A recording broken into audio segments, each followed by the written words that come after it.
Hello guys, welcome back to our channel परीक्षा e classes. Guys UP triple S C PET exam 2022 15 और 16 अक्टूबर को प्रतिदिन दो पालियों में कंडक्ट कराया गया था।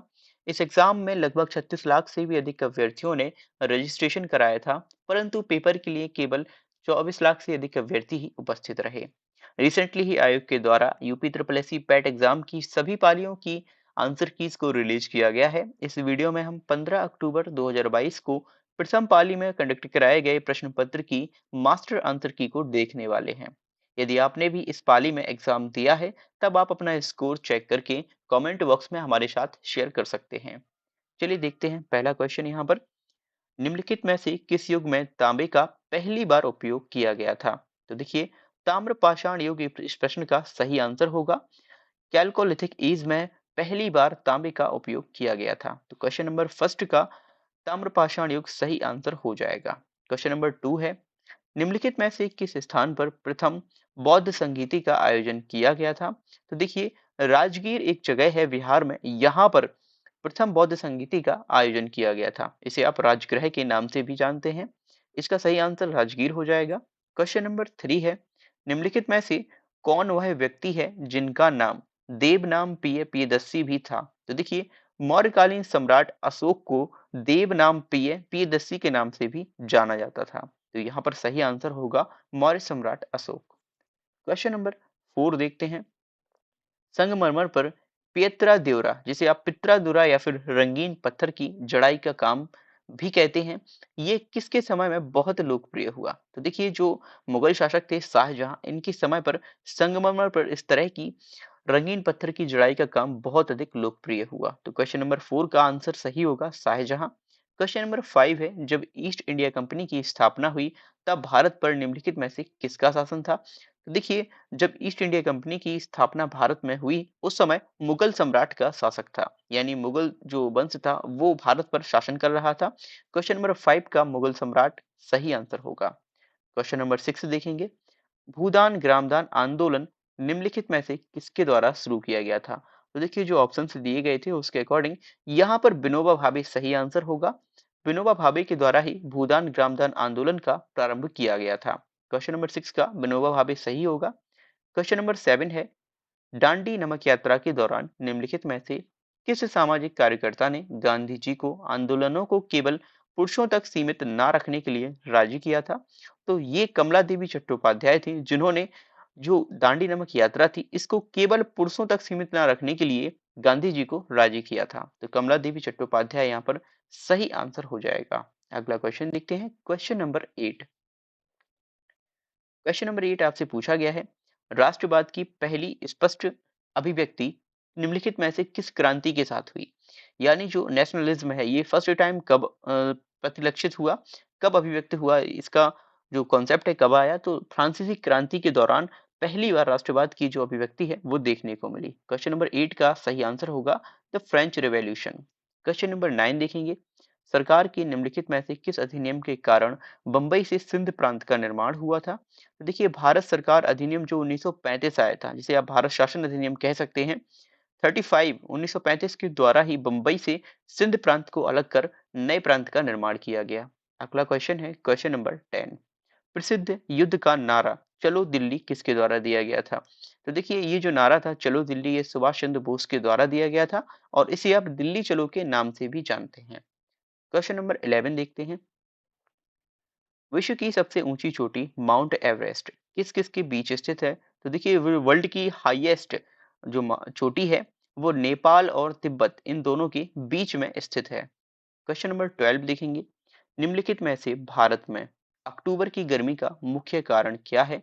तो देखिए, भारत में जब अक्टूबर में गर्मी पड़ती है, उस समय उस गर्मी का जो मेन रीजन होता है वो high temperature associated with high humidity, यानी जो उच्च आर्द्रता है उससे जुड़ा उच्च तापमान के कारण ही भारत में अक्टूबर के माह में गर्मी देखी जाती है। क्वेश्चन नंबर 13 देखेंगे।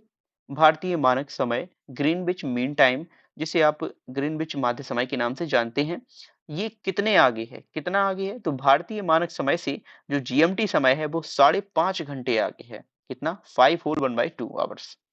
क्वेश्चन नंबर 14 देखेंगे। क्वेश्चन नंबर 14 है, निम्नलिखित में से कौन जनसंख्या वितरण को प्रभावित करने वाला आर्थिक कारण नहीं है? तो यहाँ हमें बताना है जो इकोनॉमिकल रीजन नहीं है जनसंख्या वितरण को प्रभावित करने वाला। तो ऑप्शंस के अकॉर्डिंग पानी की जो उपलब्धता है, अवेलेबिलिटी ऑफ वाटर, जनसंख्या वितरण को किसी भी तरह से प्रभावित करने वाला आर्थिक रीजन नहीं होता है। क्वेश्चन नंबर 14 का आंसर सही होगा पानी की उपलब्धता।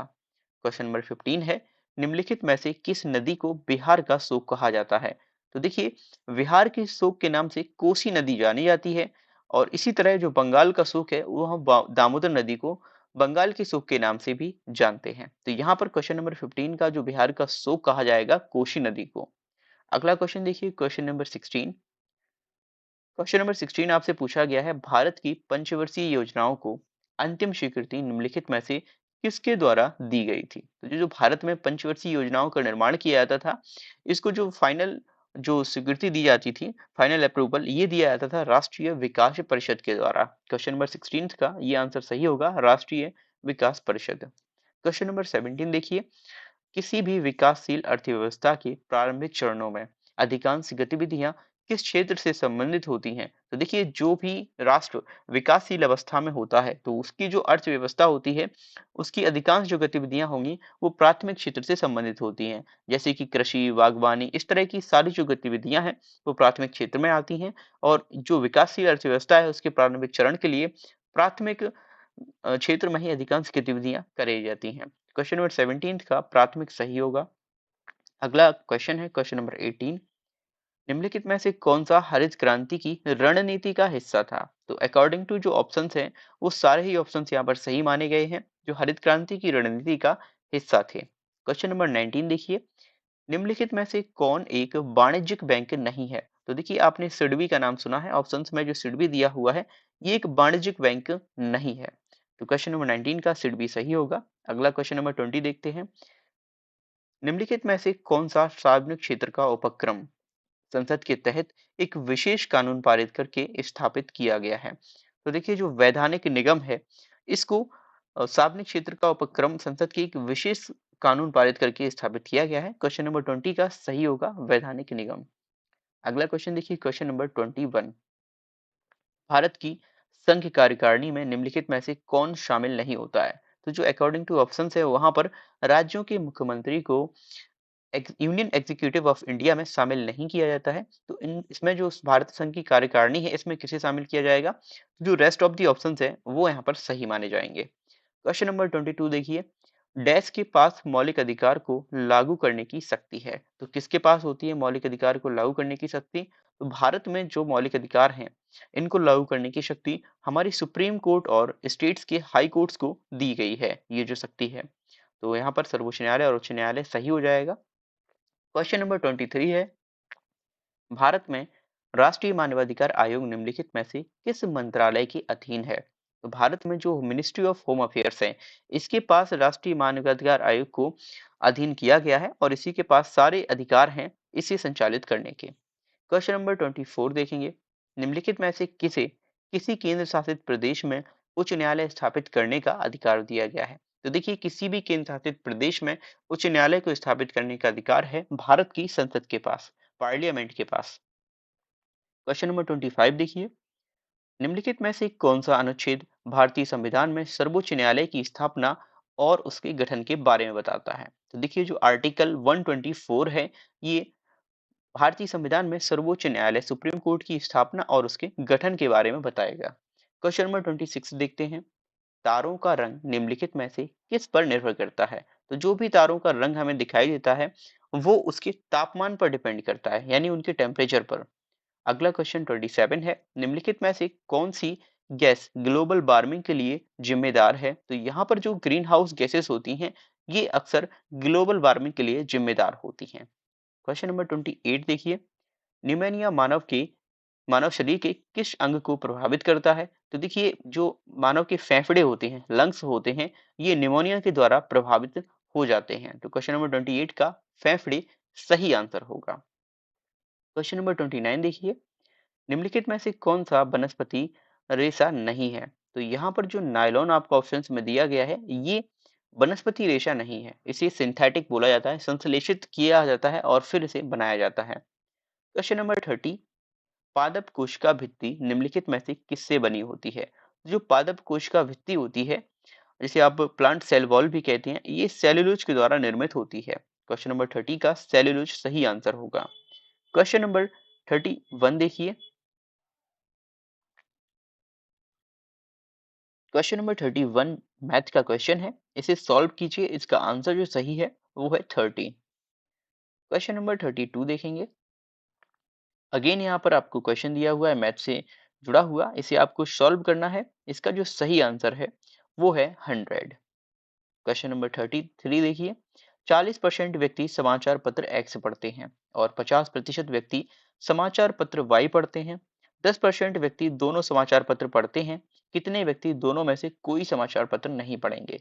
तो यहाँ पर जो सही आंसर निकल कर आएगा डेट इज 20%। 20% व्यक्ति ऐसे हैं जो दोनों में से कोई भी समाचार पत्र नहीं पढ़ते हैं। क्वेश्चन नंबर 34 है।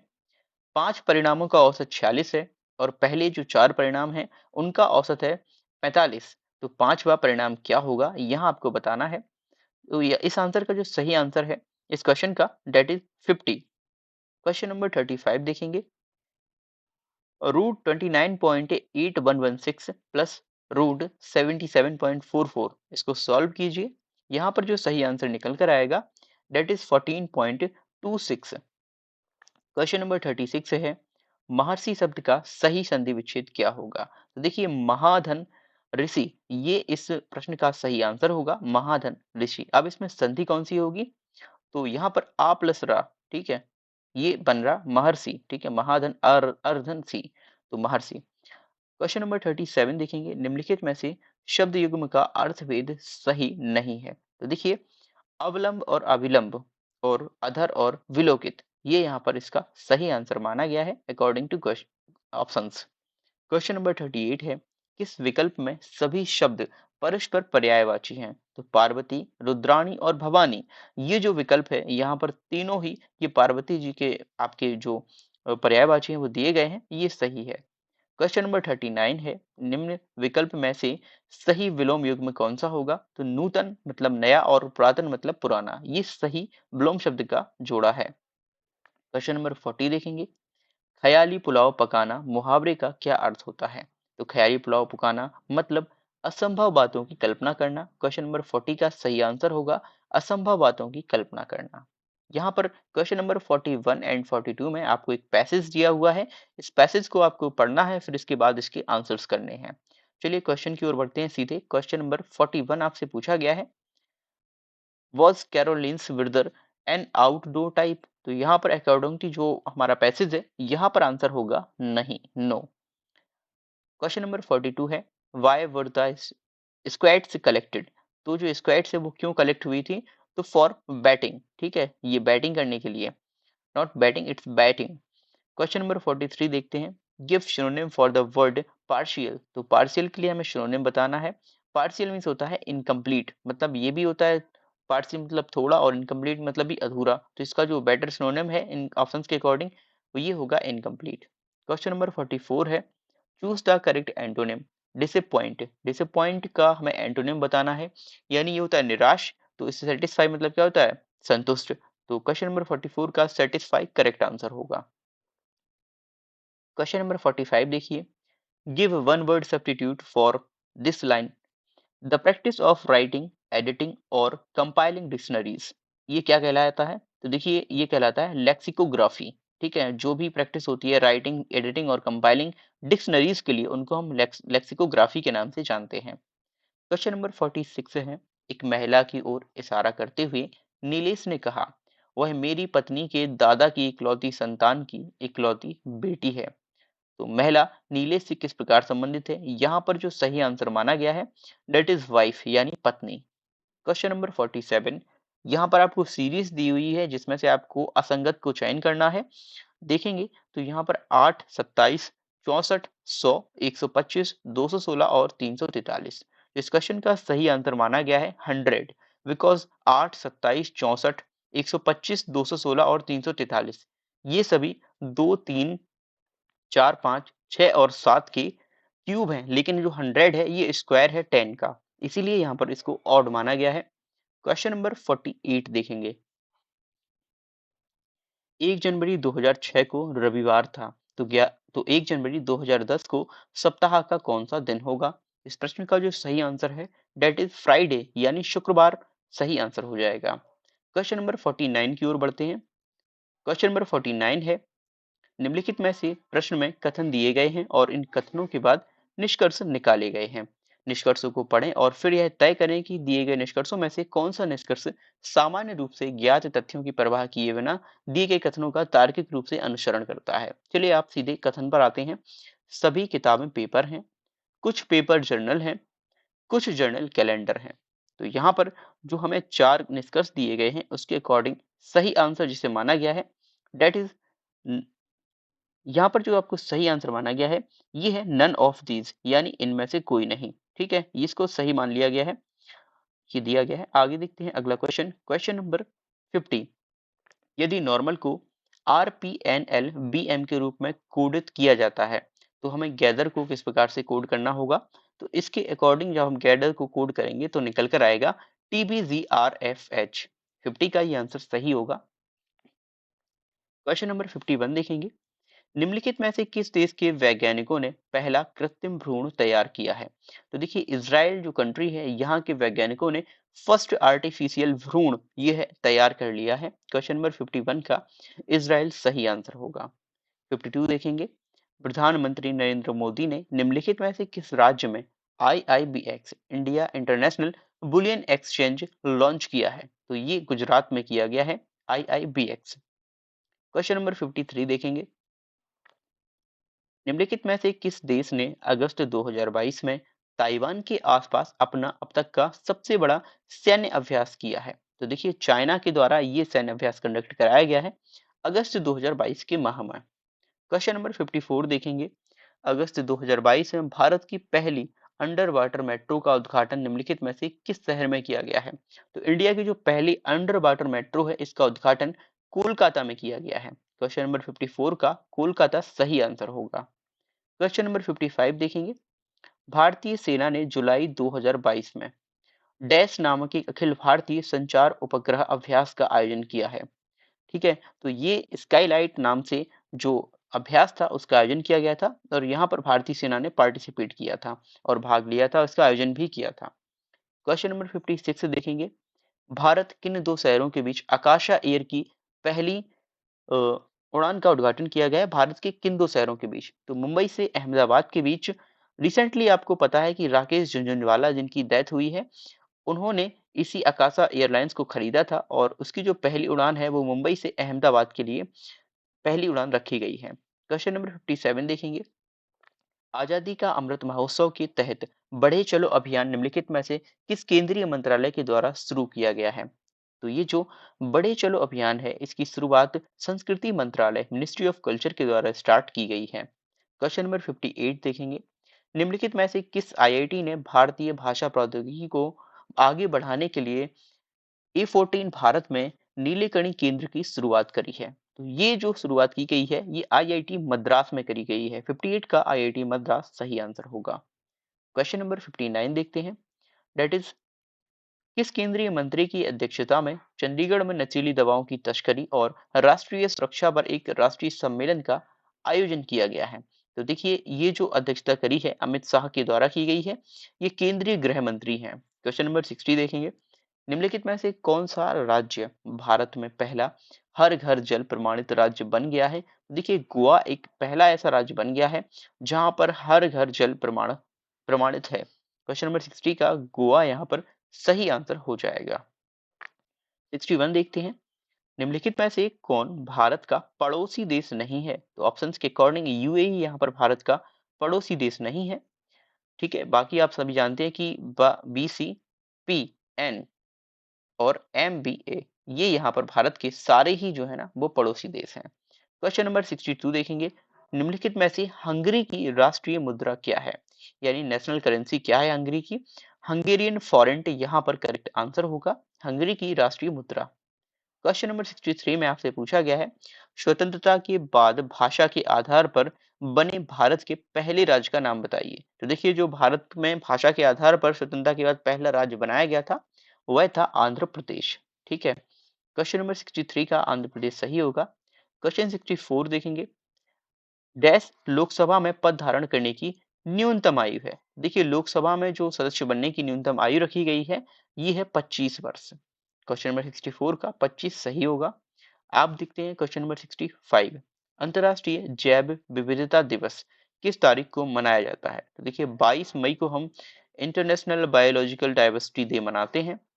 क्वेश्चन नंबर 66 देखेंगे, निम्नलिखित में से कौन सा विश्व का सबसे बड़ा नदी द्वीप है?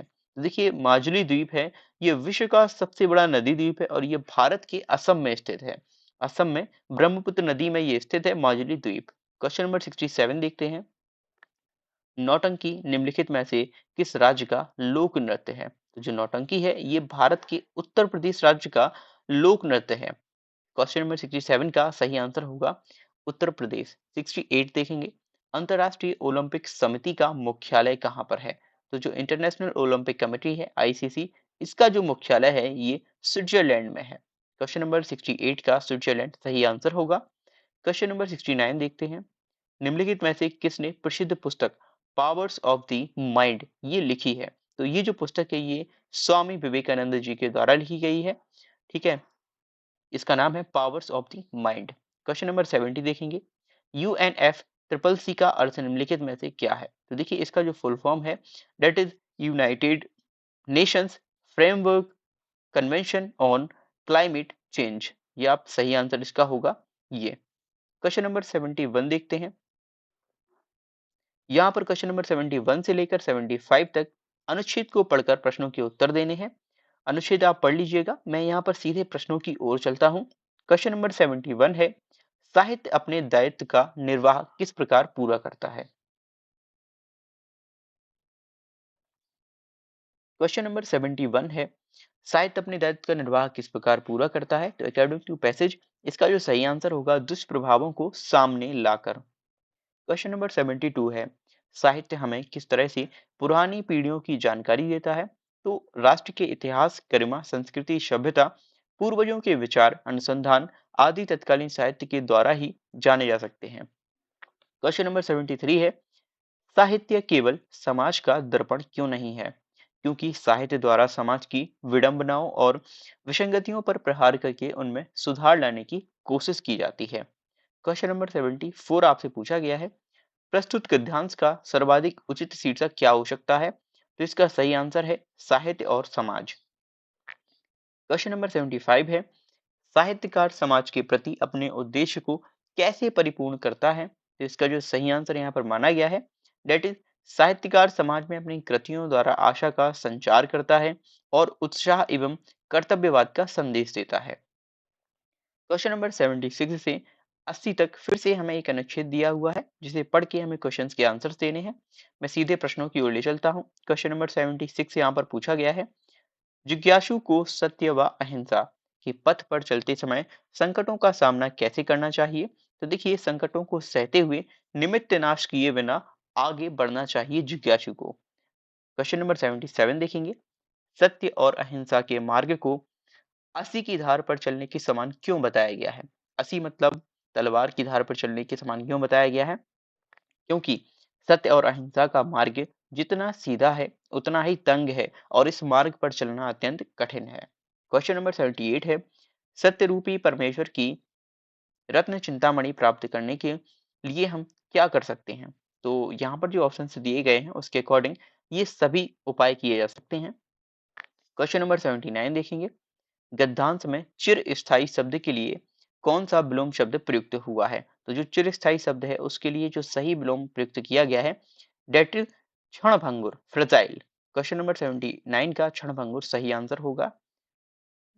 क्वेश्चन नंबर 80 देखेंगे, सत्य की तलाश कैसे की जानी चाहिए? तो देखिए सत्य की जो तलाश है श्रद्धा पूर्वक अंतः विद्यमान सत्य के मार्ग पर आगे बढ़ते हुए इस सत्य को साक्षात्कार करें। क्वेश्चन नंबर 81 से लेकर 5 तक आपको तालिका का अध्ययन करके उस पर आधारित प्रश्नों के उत्तर देने हैं। क्वेश्चन नंबर 80 यहाँ पर 1 है, इस अवधि के दौरान कंपनी को प्रति वर्ष ब्याज की औसत राशि कितनी चुकानी पड़ी? आप इनको सॉल्व कीजिए, सही आंसर यहाँ पर 26.66 लाख माना गया है। क्वेश्चन नंबर 82, दी गई अवधि के दौरान कंपनी द्वारा भुगतान की गई बोनस की कुल राशि। इस अवधि के दौरान भुगतान की गई वेतन की कुल राशि का लगभग कितना प्रतिशत है? तो ये निकल कर आएगा 0.6%।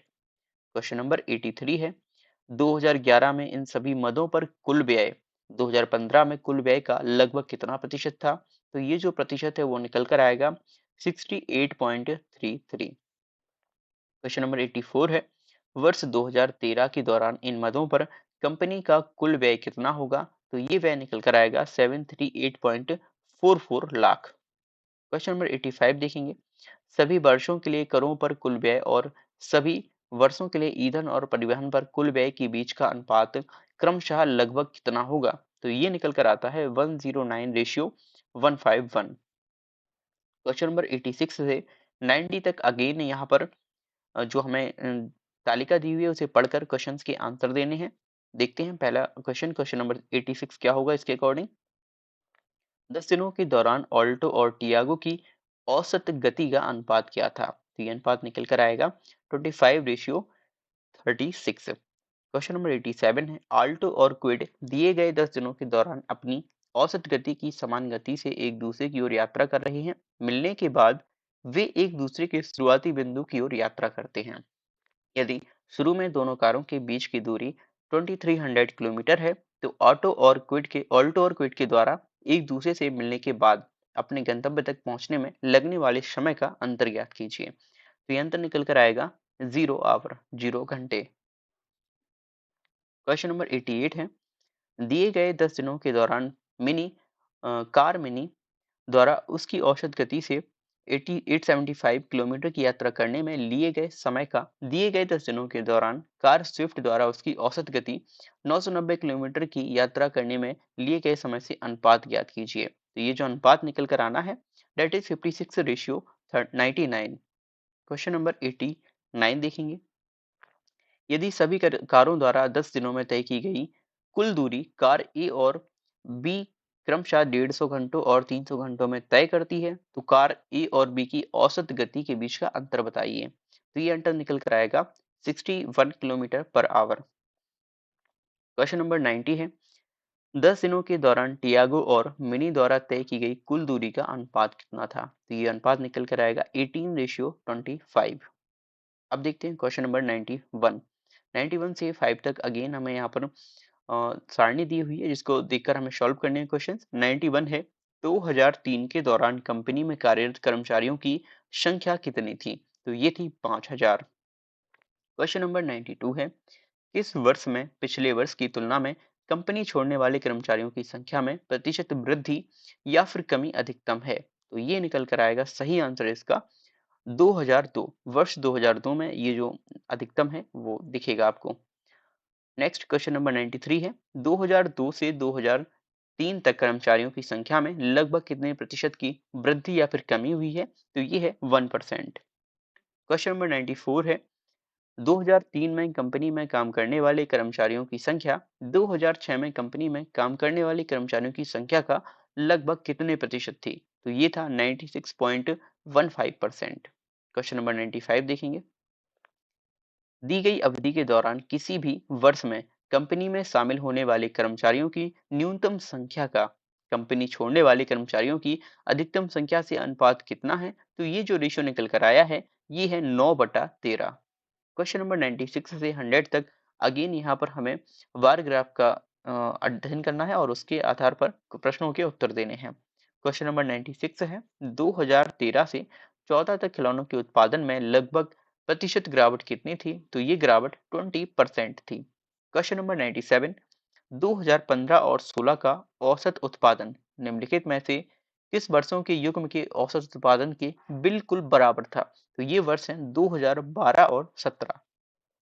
क्वेश्चन नंबर 98 है, 2011 की तुलना में 2018 में खिलौनों के उत्पादन में लगभग प्रतिशत वृद्धि कितनी थी? तो जो लगभग प्रतिशत वृद्धि हुई थी उत्पादन में डेट इज 137.5%। क्वेश्चन नंबर 99 की ओर चलते हैं।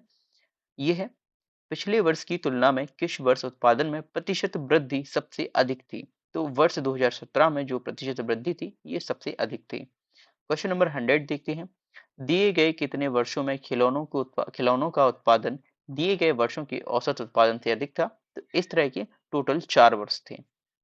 तो यहाँ पर हमने 15 अक्टूबर 2022 की प्रथम पाली में कंडक्ट किए गए प्रश्न पत्र की मास्टर आंसर की को सॉल्व किया है, यानी इसका डेमोन्स्ट्रेशन किया है। आपका जो भी स्कोर यहाँ पर बन रहा है वो कमेंट बॉक्स में शेयर कर सकते हैं। किसी भी क्वेश्चन में कोई भी डाउट है तो वो भी आप हमसे कमेंट बॉक्स के माध्यम से पूछ सकते हैं। Thank you for watching this video.